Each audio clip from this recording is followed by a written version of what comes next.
Hi, I'm Jonathan York by Financial Partners, looking at investment markets.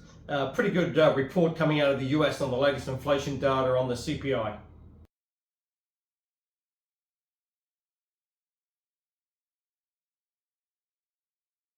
Headline came in at 3.2, but the all-important core inflation there was slightly weaker than anticipated, with a rise of just 0.2 for the month and year-on-year 4%.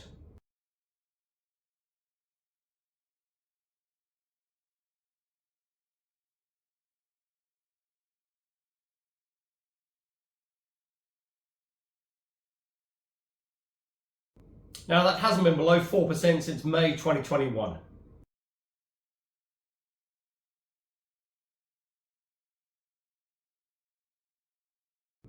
That's seen a big fall there in US longer dated interest rates. The 10-year is back now below 4.5%, currently trading around 4.45.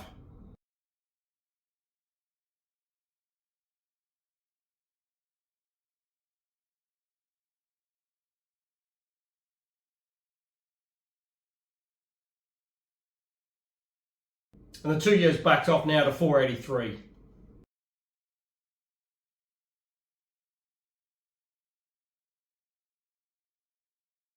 So looking at it as well with the recent sort of fall in the employment, we're still showing an economy that's sort of pushing along, but now with inflation starting to fall as well. I know it's only incremental falls, but it is heading in the right direction. It's going to be pretty hard for the Fed to come up with a sort of plausible argument why interest rates should rise further.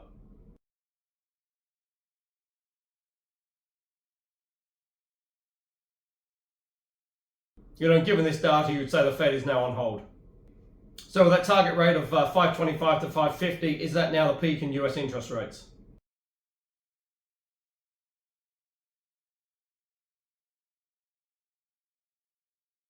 Now, obviously, you still have to get the debt situation sorted out in the US. And Moody's over the weekend came out and potentially put the US on a sort of negative watch and potentially could sort of downgrade their credit rating from AAA to AA+.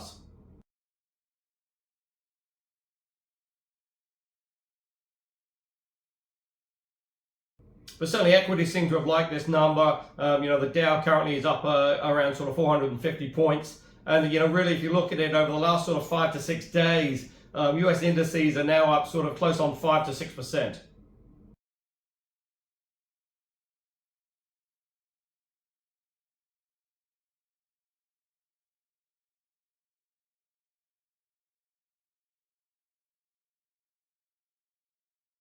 When you add in the earnings reports as well, which have come out, on the whole, about 80% of them have beaten their estimates. Things are looking reasonably okay in the US.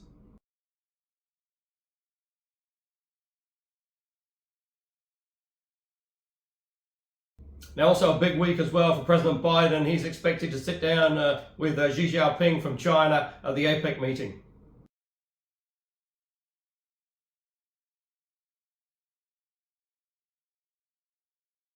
And if that meeting goes sort of smoothly and sort of seems to sort of calm some of the tensions between sort of China and the US, that should again still be positive for the US economy and also the Chinese economy as well.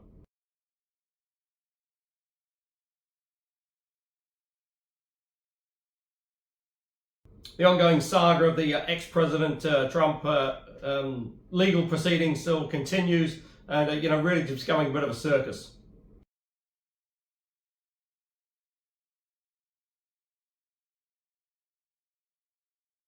Now, President looks like the sort of Ukraine-Russian war has sort of grind to a little bit of a sort of stalemate, really. Obviously, heading into the sort of colder winter months, it's going to be pretty hard to make any ground. But really both sides are sort of, hunkered down now and sort of playing the long game, which is really to the advantage of sort of Russia, where, sort of Putin's hoping that the West will sort of lose a little bit of interest as we're now sort of approaching the 20th month of the conflict.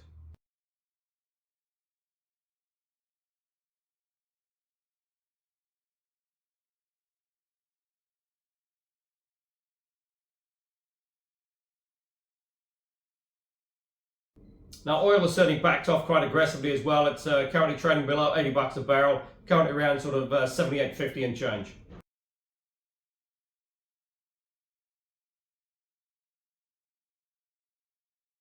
A little bit of positive news coming out of the UK with GDP was up sort of 0.2%, which, although it's not, again, not a big sort of big number, it's certainly better than anticipated, which estimates were going for a sort of contraction of 0.1%.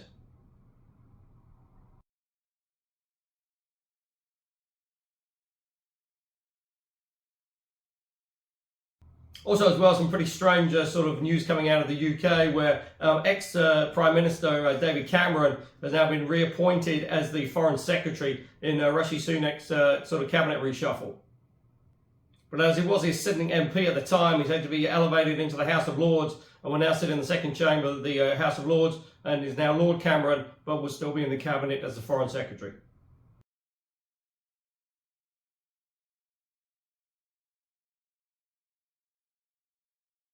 So a little bit of a strange move with someone who did have the top job now coming back and being sort of one of the sort of underlings and sort of part performers, if you like.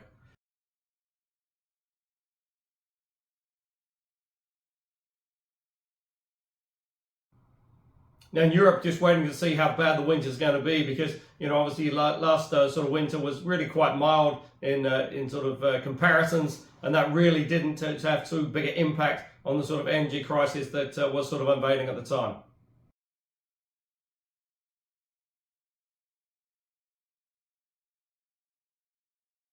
Now, fast forward 12 months down the road, and obviously you've still got those issues with sort of Russian gas, etc., not coming into Europe, but they have made sort of alternative sort of supply chains, and it's just going to be very interesting to see how that sort of plays through, especially if it is a harsh, severe winter.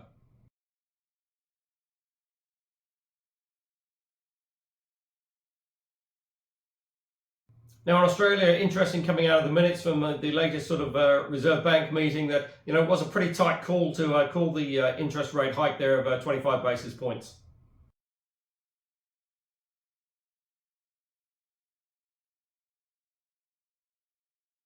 But what is interesting as well, they also upped the GDP for 2024 and also 2025.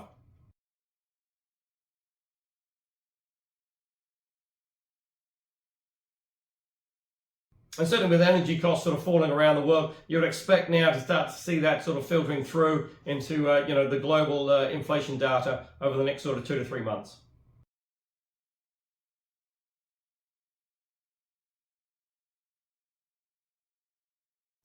So with the RBA now, is 4.35 on the cash rate, is at the peak.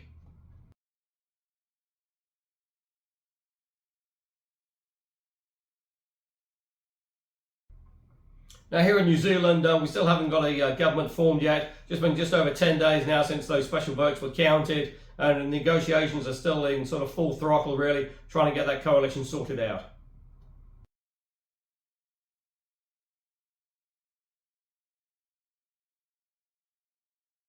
But what that does mean is that Christopher Luxon, the Prime Minister, will more than likely miss the APEC meeting.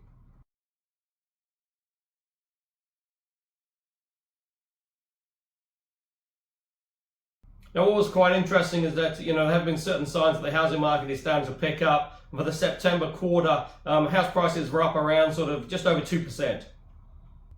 I see the activity is building and now taking less time to sell properties.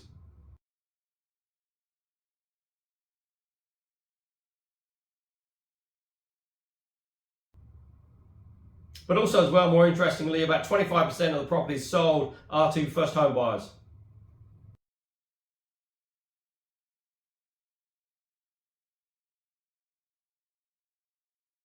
So now here in New Zealand, we say just really need to get that government sorted out.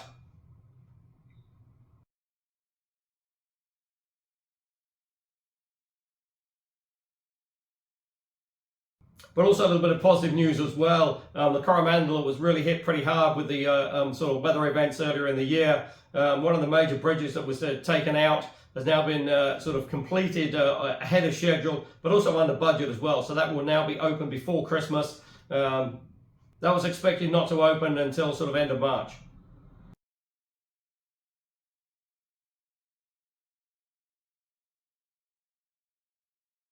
So that will be a pretty big boost to that economy, especially over the summer period.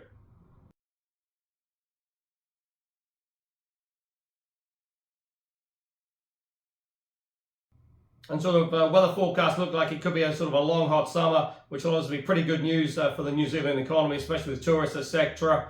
Just hope it doesn't do too much damage to the agricultural sector.